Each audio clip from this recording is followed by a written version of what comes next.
I actually had a patient recently tell me they were so disappointed to discover that our best drug for Parkinson's was discovered in the 1960s, and it's still the best drug for Parkinson's.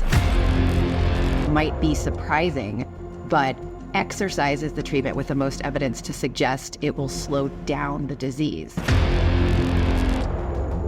The problem with it is we know that it's good for us, but still nobody does it, at least not as much as they should. I won't be able to do the other things I want in my career, my family, my life in general, if I'm vegetated by age 50.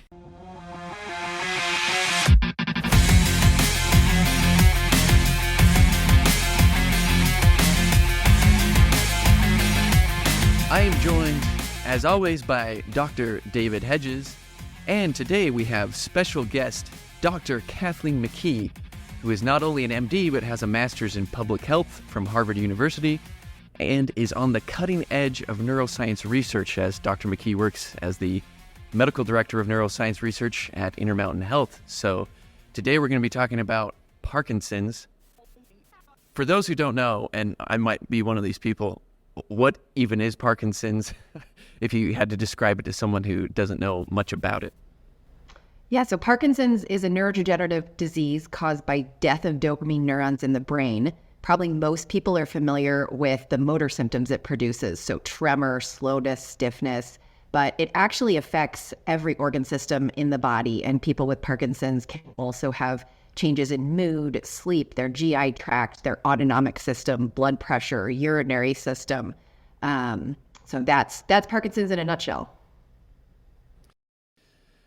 So I understand you have some novel research where you're attempting to, well, you tell us how do you treat Parkinson's, right? Is like, what's going on with like the latest in that field of research?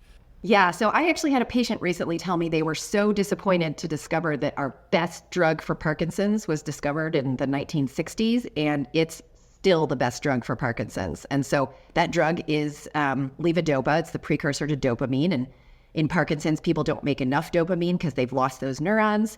And so we give them back dopamine in through various medications. We also have surgical treatment that helps mitigate symptoms. But unfortunately, none of those drugs or surgical treatments slow down the progression of the disease. They treat symptoms, they help people feel better, but they don't slow down the disease. This is not for failed attempts to look for a cure. Or I guess I should say it's not for lack of attempts to look for a cure. There have been decades of trials looking at stem cell therapy and other molecular cures for Parkinson's, and we just have not found that cure. Meantime, what we do have is exercise, and might be surprising, but exercise is the treatment with the most evidence to suggest it will slow down the disease. And this is not just like, oh, you should exercise, it's good for you. Your doctor's always said, eat healthy, exercise. This is like, you will acutely feel better and the disease will progress more slowly. And so I think it's an even more serious recommendation for people with Parkinson's. So, Kathleen, is this the only thing that's known right now that can slow down the disease progression? Because the way you describe Parkinson's disease, it's pretty disruptive to your life, your quality of life, and gets worse as the disease progresses. So does this exercise, does that actually effectively slow down disease progression? So we're very close to saying that it definitely does. We have evidence from multiple different trials in different continents that all show the same thing with exercise. The trial that will definitively be able to say exercise slows disease progression is underway right now, called the SPARKS-3 study, looking at taking patients with Parkinson's and having them run on a treadmill at high intensity. And so that will definitively answer that question. But far and above, it has more promise than any of the other treatments that have been studied for slowing down the disease.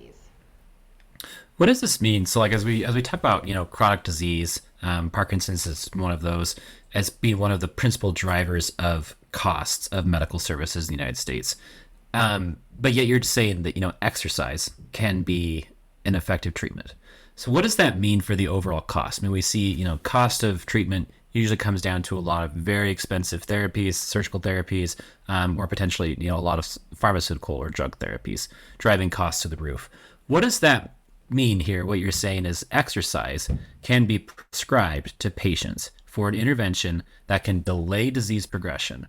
What does that mean for the economics of care for people with Parkinson's disease?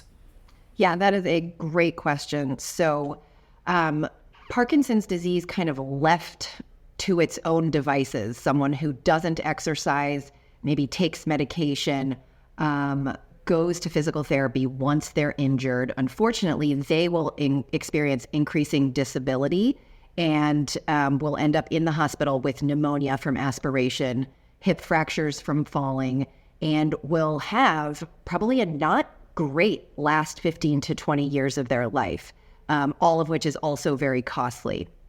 Our hypothesis is that if we can get people exercising early in the course of their disease, they can slow down that progression so that they would have to be, 120 before they'd reach that state. We can slide that further down, keep them healthier for longer, make sure that into their 80s and 90s, they are still having great health and able to do the things they want to do. And so I see exercise and the prescription of exercise as a long-term investment.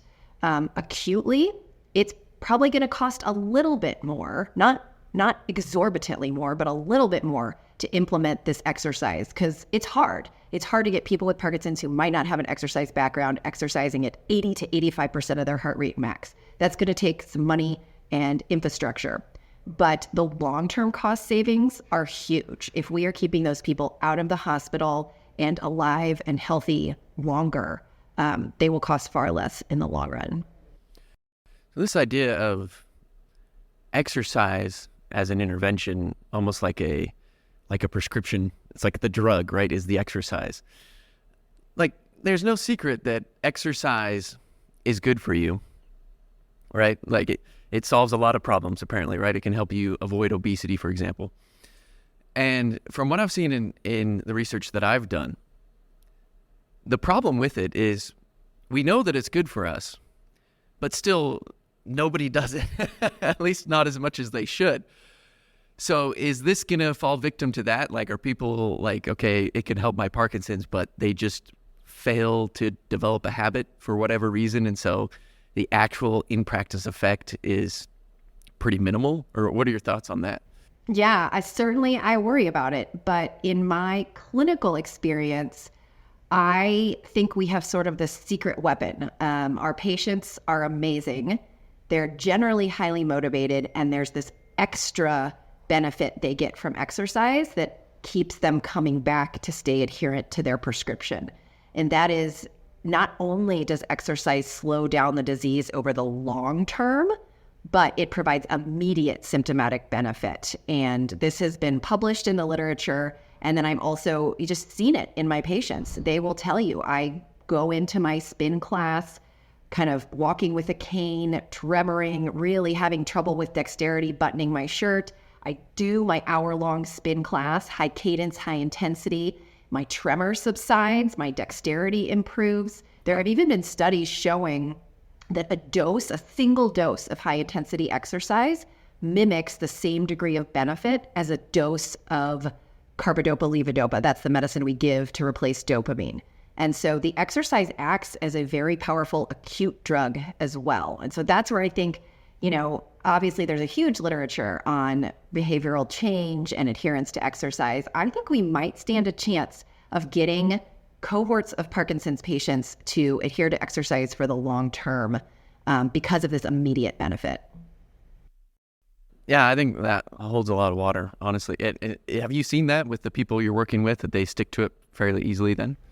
Absolutely. I've had some people that really change their whole lifestyle around it because they recognize that if they go a week without exercising, they're going to feel horrible. And so when they're looking for their next vacation, they want to make sure it's a place where they'll have access to a bike or treadmill because they don't want to feel worse on vacation than they do at home. The trick is getting people over that first hump, right? People who have maybe never been exercisers before, how do you get them through the painful butt when you first get on the bike? How do you get them through that so that they can experience that symptomatic benefit? Once you can get them to experience that benefit, they'll stick with it. So you've mentioned, treadmill, spin class, a bike. What kinds of exercise will lead to these benefits? I mean, you've kind of talked about some of the more aerobic benefits. Does that include like swimming, biking, running, or is this something that can be extended to, like lifting weights, that kind of thing? Like what have you seen, like the scope of exercise? Yeah, that's a great question as well. So the prescription, which is actually, it's detailed in a paper I just published with Daniel Korkos in the Journal for Parkinson's Disease. There's really 4 categories to this prescription. The first one is aerobic, and that is the exercise that's going to slow down the disease. For that, we want 80 to 85% of heart rate max for at least 90 minutes per week. And what has been studied in the literature is treadmill training and cycling. There is no reason to think that as long as you're hitting your heart rate target, you couldn't achieve the same benefit with swimming or elliptical or rowing. But there are some very practical considerations. Swimming generally tends to have a lower heart rate. You have to probably have been a former high school or collegiate swimmer to be able to have the technique and know how to get your heart rate up that high in the pool. And same with the elliptical. You can do it, but if you go to the gym and look at people ellipticaling, they're kind of like, stroll in the park. You got to really push it. The beauty of treadmill training is that you're weight bearing your entire body. And so your heart rate becomes more elevated just because of that reason. So that's that first category, aerobic exercise. That is what we think will slow down the progression of the disease. Now, there are 3 other categories that don't slow down the disease, but you absolutely have to do them if you want to avoid frailty, if you want to be able to be out and about in the world in your 70s, 80s, 90s. And the first one is strength training. So that's, what you asked about, resistance training. And there's nothing magical or different about resistance training for people with Parkinson's versus the general population. You want to work all major muscle groups 2 to 3 times per week. And the prescription really should be customized depending on that person's baseline strength and amount of muscle mass. The next category is flexibility. That is super important to avoid injury and maintain function. And then the third category is one called neuromotor, which is balance, agility, and mobility. And this is kind of some of the like dynamic stuff you might, the football players do the step through the ladder on the field. We all need to be doing that as we get older. And I would say, we're talking about Parkinson's here, but that exercise prescription of the aerobic, the resistance training, the flexibility, and then the neuromotor, all of us need that. Like the 3 of us sitting here right now should really be doing all 4 of those components if we want to be really spry 90-year-olds. Spry 90-year-olds. So there seems to be this trade-off. I don't know if it's a trade-off, so maybe help me understand this a little bit more, that some of the benefit you get from the exercise might just be a relief of symptoms, if I understand, but it can go beyond that to where you're actually mitigating the disease, or like can you actually like modify the disease, and to what extent? I want to understand that more. We think so, and this gets into the nuances of why I sort of couched that answer earlier, is we think so, but we don't know for sure. So we know for sure that exercise mitigates symptoms. We can show that by measuring symptoms in a standardized way before and after one exercise session, or before and after 6 months of regular exercise. And that's been shown with multiple modalities of exercise. The reason we think it slows down the disease, but we aren't totally sure, is that there's a confounding effect of taking the medication. So once people are no longer drug naive and start to take medication to treat Parkinson's, it becomes a little harder to sort out what is truly slowing the disease. And so we've got these different exercise trials from different continents, which have all shown the same result, where the control group over 6 months gets worse in terms of their motor symptoms and the exercise gets better.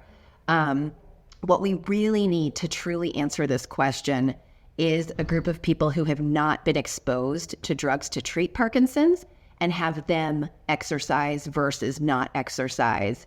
And then you've eliminated that confounding variable and you can say for sure, okay, this is truly altering the disease course. And so that is, Sparks 2 was a feasibility study, phase 2 feasibility study, looking at that. It hinted at disease modification, but it was underpowered to truly answer that question. Sparks 3, which is going on right now, PI Daniel Korkos, is going to answer that question for sure. So stay tuned. That trial should be done within the next 5 years. And meanwhile, we don't want to wait for the results of that trial. The benefits are so big. We're ready to do this now. Interesting. Man, I feel like I really kind of want to lead into my own background in biochemistry and start talking about the mechanisms for what could be going on. And but I'm not going to, I think, because no one wants to hear that. But I do have a question. So something you alluded to earlier, being able to push that kind of that threshold of quality of life with, how that, as disease progresses to that point where you're no longer able to function. I've heard this referred to as health span in the past.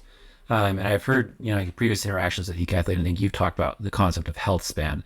I wonder if you might explain that kind of for everyone else, like what is health span and why should anyone, especially people who maybe may not have a disease, any kind of chronic disease or be aware of chronic disease, why should they care about health span? Yeah, so I think all of us should care about health span, and I have recently become much more concerned with it. So we typically think of aging and disease as a progression of disability, and I think we really need to flip the script. We need to stop reacting to disability. We need to stop waiting till the hemoglobin A1C is 5.6 before saying, oh my gosh, diabetes, we've got to do something. We need to see that A1C go from 4.6 to 4.7 to 4.8 to 5.1, and we have to intervene there. And the same with things like falls and hip fractures and heart disease. Our whole health system is set up to react to disability after it happens.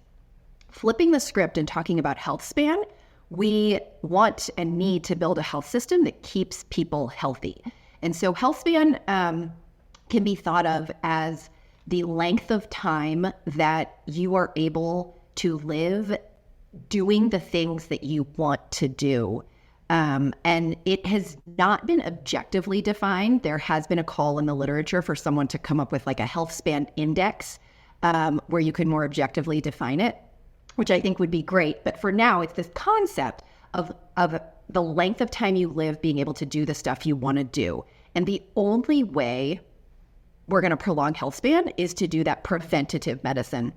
If we're responding to disability and disease, it's too late. And so I think all of us should care about this because, what's the point of modern medicine if, medicine can keep us alive, can treat those pneumonias, treat those hip fractures. But if I'm stuck in a recliner for my 80s and 90s and can't go outside, can't hike, can't go to the grocery store, can't get on a plane, can't lift my luggage into the overhead bin, I don't know, that's not like a great quality of life. Like, yes, I am alive. Modern medicine has prolonged my lifespan. But what I really want is a long life and a long health span. And so I think we should be talking exclusively in terms of health span. And then obviously disability will still arise and we treat it. But so much of what we end up treating in the healthcare system could be eliminated if we would focus instead on prevention. Totally. And with that, it is time for the 1 minute for 1%.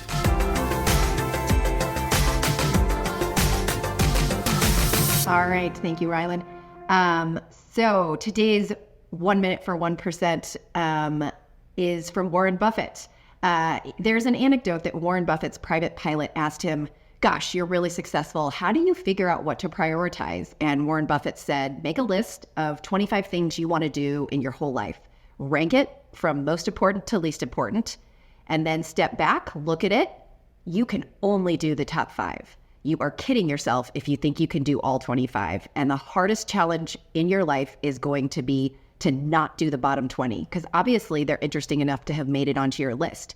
And so if you can only do 5 things, you have to decide, is investing in your health right now so that you can have a long health span going to be one of your top 5? If it is, I think you have a fighting chance of having a good health span. But you have to recognize in order to do it and do it right, something else probably has to go because there's only 5 spots at the top. Back to you. It's giving me a lot of introspection thinking about that. Is my health top 5 objective in my life? I have to admit, although I care about being healthy and I take steps to being healthy, I don't know if prior to this conversation, if I would have labeled having a long health span and living a healthy life and put that in one of my top 5.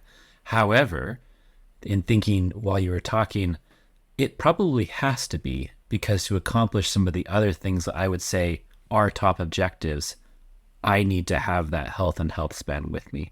So it's interesting to kind of approach it from that foundational level.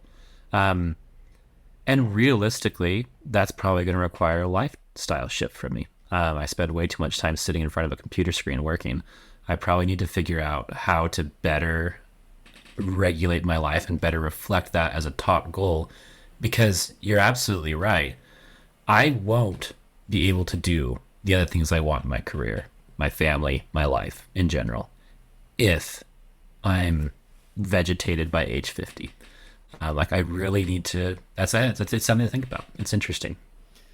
And it's one of those things that like you might think about in your head, but really the actual act of writing it down comes in handy, because you might think, you might have an idea of what could be on that list, but then when push comes to shove, what is going to be those top 5? And I'm going to have to do that to find out. But yeah, absolutely. And I think it's also important to note that health span doesn't have to be on the top 5. I just think we too often kind of just get pushed through our life. And this book, 4,000 Weeks, really talks about being more intentional. Like, you might decide that right now you want to work really hard and you are going to let your health slide, and you're going to have a few drinks every night because it's like very pleasurable in the moment. You don't want to live to be 80. I think I totally respect that too. I think it's just much cooler if you call it out intentionally. Interesting. Excellent. Lot for me to think about.